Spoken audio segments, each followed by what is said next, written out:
Hi Anthony, thanks very much for taking the time to talk to me. Can you give me a little bit about your background, please? Alright, Anthony Hughes is my name. I'm a retired publican. I ran my own business for over 30 years, and in 2005, after I retired, I worked in archaeology for 2 years before deciding to go to university to fulfil a long cherished and lifelong ambition. And how did you go about applying for it?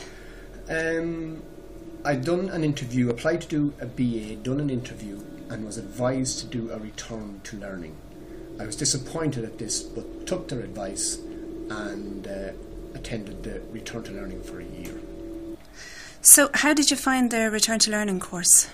I found it excellent. I was delighted I did it. I learnt a lot, very simple things, having left school so long ago. Simple things like how, what, why, where and when. And just how to write an essay in particular. During your studies on the Return to Learning course, did you use the library much? No, not enough. I found it a kind of a sacred place and almost a place off bounds. It was just somewhere out there, but I'd always looked forward to using it. And Anthony, when you came into first year, did you use any of our library information skills tutorials? Yes, I did, and I found them excellent for a couple of reasons. First, they were informal, and secondly, I could attend them when and as often as I liked. This was important to me as I would be slow on the pick up, and I found being able to attend them again and again, I learnt a lot that way. Some of the basic things I learnt how to find a book online, which may sound simple, but when you're returning to learning, it's a major thing. I learnt how to research using the online catalogue.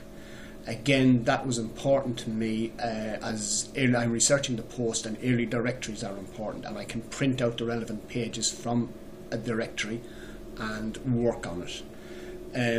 Using the internet may sound simple again, but it's something I had not used before I came to college. I had used a computer but not the internet.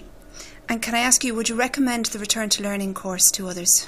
I would without a doubt recommend the Return to Learning, particularly anyone who has not been in a business that has needed essay writing or writing reports or anything like that. After all that, today I'm in a first year MLit PhD programme, and at the end of this year I hope to transfer to the full PhD programme.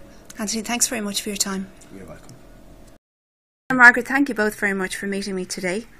Margaret, can I start with you by asking you if you could give us some background on how Return to Learning course has developed over the years? Well, when it started 20 years ago, we had no access at all to the library.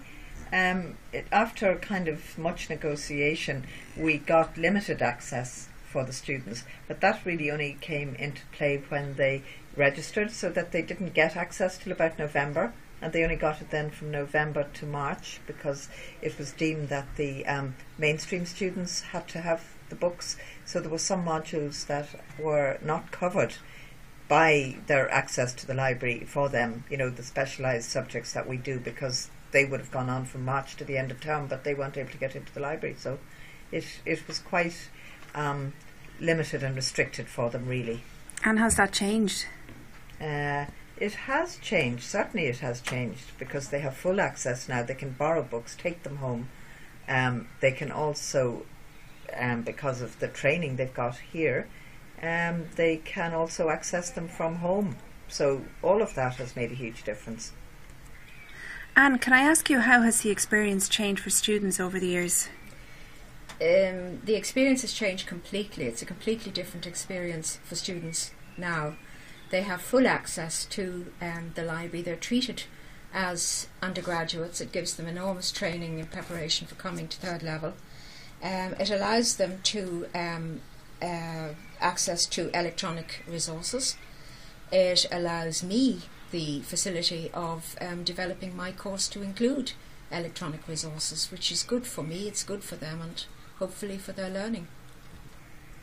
Margaret, the three of us have been working together for a number of years to develop the Return to Learning course. What do you think has been most beneficial for the students?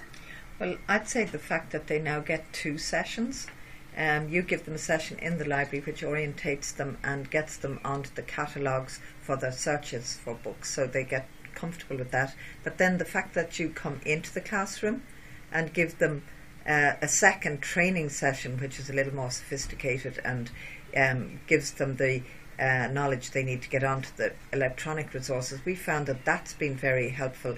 A, because they meet you in their own environment in the classroom, and that gives them the confidence then to go back into the library, and then if they see you they can ask a question if they've any little worries. I think that's probably been one of the main things that have broken barriers down for them in resourcing the library. And can I ask you what the library could do to further develop the course? The library could help us in the research skills that the students require, particularly towards this end stage of the course. I think that also we would like to be kept appraised of any other changes and advances that the library makes, so that we could be part of it if at all possible.